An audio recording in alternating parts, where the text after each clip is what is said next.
बात करते हैं अवामी अदालत की, क्योंकि अवामी अदालत सबसे बड़ी अदालत होती है और अवाम लगातार इस बात का मुतालबा कर रहे थे कि प्राइवेट स्कूल्स एसोसिएशन की नकेल कसी जाए और मनमानियां ना हो। लेकिन खबर यह है कि प्राइवेट स्कूल्स एसोसिएशन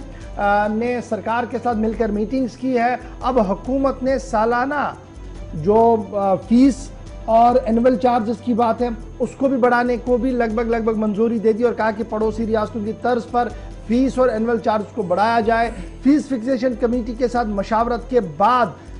फैसला लिया जा सकता है। इस तरीके की बातें जो है वो सामने आ रही है। प्राइवेट स्कूल्स की फीस में इजाफे का मामला जो लगातार सुर्खियों में था और उसके साथ साथ बड़ी बात यह थी कि जो ट्रांसपोर्ट वाला मामला था इस पर भी सरकार ने अपना मौक़िफ़ जो है वो सामने रखा है। जम्मू कश्मीर स्कूल एजुकेशन के डिपार्टमेंट के जो जिम्मेदार हैं वो लगातार पिछले कई दिनों से मीटिंग्स कर रहे थे और अब जो जराए से हमारे पास खबर आ रही है कि वो ये है कि जो automatic enhancement of fees, school fees, annual charges की बात सालाना हो रही थी, इस पर कहीं ना कहीं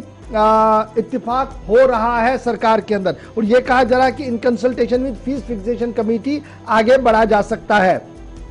इतना ही नहीं, स्टेक होल्डर्स यानी जो प्राइवेट स्कूल एसोसिएशन के जिम्मेदार हैं वो जो फीस फिक्सेशन का कमेटी का ऑर्डर 2019 का है जो 28/1/2019 को आया था, जिसमें कहा गया था कि 8 से 10% एनुअल चार्जेस बढ़ा सकते हैं, उसी तरीके से जिसके पंजाब, हरियाणा, चंडीगढ़ और यूपी के अंदर है उसको शायद बरकरार रखा जाएगा। इस तरीके की खबर जो है वो सामने आ रही है। उसके साथ जो बड़ा मामला था कि ट्रांसपोर्ट का, कि ट्रांसपोर्ट टैक्सेस और लाइफ जो स्कूल गाड़ियों की जो एक्सपायरी डेट है उसमें इंक्रीज किया जाए और जो टैक्सेस है उसमें कुछ देखा जाए, तो उस पर भी सरकार ने जरूर इस बात की एश्योरेंस दी है कि इस पूरे मामले को फाइनेंस डिपार्टमेंट और ट्रांसपोर्ट डिपार्टमेंट के साथ देखा जाएगा ताकि कोई बीच का रास्ता लेकर आगे बढ़ा जाए। मजीद इस क्या कुछ खबर है इसको जरा समझने की कोशिश करेंगे, क्योंकि यह मामला एंटायर जम्मू कश्मीर का इस वक्त हमारे सामने है, जब वालिदैन एक तरफ से है, फीस फिक्सेशन कमेटी दूसरी तरफ है और प्राइवेट स्कूल्स एसोसिएशन के साथ अब सरकार कहीं ना कहीं नजर आ रही है। सीधे चलेंगे श्रीनगर, हिलाल हांजुरी हमारे साथ है। हिलाल, बहुत शुक्रिया जी ज्वाइन करने के लिए। हिलाल, बताइएगा क्या कुछ तफसीलात है इसमें, मीटिंग कब हुई है, मीटिंग में स्टेक होल्डर्स किन्हें माना गया है और जो वालिदैन है क्या उनकी शिरकत कहीं पर आपको दिखी है इसमें?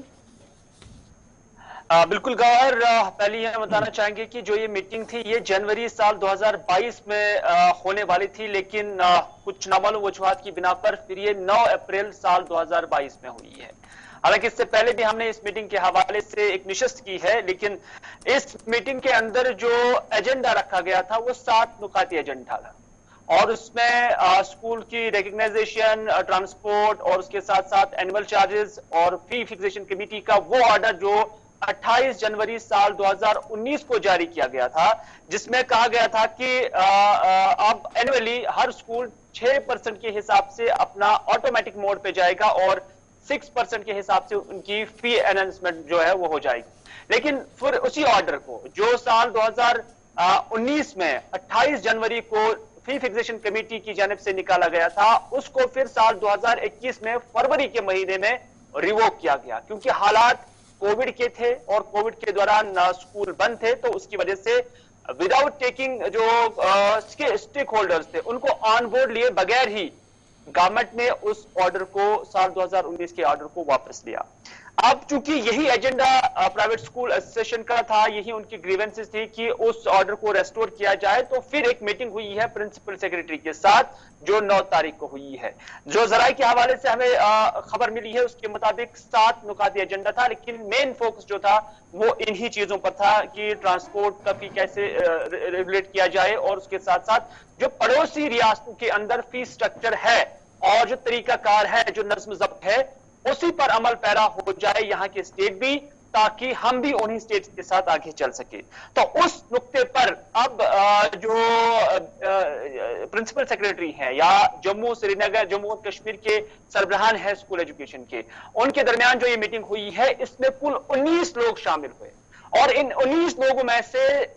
सिर्फ 2 कश्मीर से थे और 17 लोग जो थे वो जम्मू से थे। और ये मीटिंग जब हुई है ये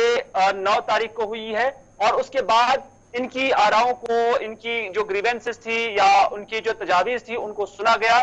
और उसके बाद स्कूल एजुकेशन डिपार्टमेंट की जानिब से उन्हें यह एश्योर किया गया है कि अब हम इस मामले को फी फिक्सेशन कमेटी के साथ उठाएंगे और गालिबन एक कंसेंसस बनाने की कोशिश की जाएगी कि अब फी फिक्सेशन कमेटी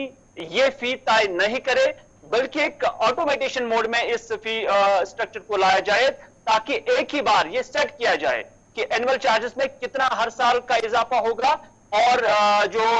ट्यूशन फी है, जो स्कूल का फी है, उसमें कितने % का इजाफा हर साल होगा। फिर ये ऑटोमेटिक मोड पे चला जाएगा। फिर पेरेंट्स को भी ना फिक्सेशन कमेटी के पास जाना पड़ेगा और ना ही पेरेंट्स को फिर किसी भी स्कूल अथॉरिटी के पास जाना पड़ेगा। ये एक टाइम सेट किया जाएगा और उसके बाद ही फर्दर इसमें प्रोसेस जो है आगे चलेगा। हालांकि अभी तजवीज है, अभी इसमें हतमी ऑर्डर नहीं आया है। आप देखने वाली बात होगी कि जब गवर्नमेंट इसे फी फिक्सेशन कमेटी के साथ उठाएगा वहां से क्या कुछ निकल कर आता है वही फिर हतमी हो सकता है। अच्छा, जहां तक ट्रांसपोर्ट का मामला था, जो हंगामा बना हुआ था शहर के अंदर भी और जम्मू के अंदर भी, तो उसको लेकर क्या कोई हतमी राय बन पाई है कि फीस फिक्सेशन की कमेटी ने जो तजवीज रखी है उसी को फाइनल लिया जाए या फिर स्कूलों को फिर अथोराइज किया गया कि वो अपनी मर्जी चले? देखिए, आज जो ये मीटिंग थी ये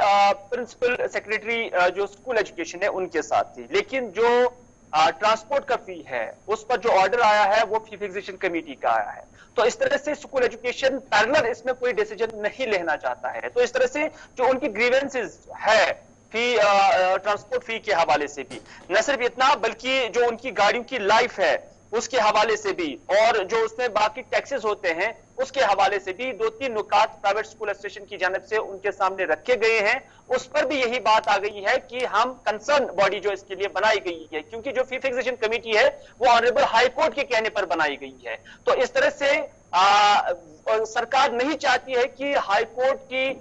जो एम्पावर्ड कमेटी है, जो हाई कोर्ट ने बनाई हुई है, उनके ऑर्डर्स की भी कोई वायलेशन हो जाए। तो इस तरह से जो कुछ भी निकलना है वो फी फिक्सेशन कमेटी से निकलना है। हाँ, इसमें एक सरकार जो अच्छा, है ये जो तासुर, बस एक लास्ट चीज आपसे जानना चाहूंगा, ये जो तासुर पेश किया जा रहा है कि सरकार और प्राइवेट स्कूल एसोसिएशन जी एक साइड से है और फीस फिक्सेशन कमेटी और वालिदैन एक तरफ से है, ये जी आमने सामने बन गए हैं जी। अब क्या ये गलत है फिर जिस तरीके का तासुर पेश किया जा रहा है? देखिए, हम तासुर नहीं कह सकते हैं, लेकिन इतना जरूर है कि जिस तरह से अभी हम चीजों को देख रहे हैं, क्योंकि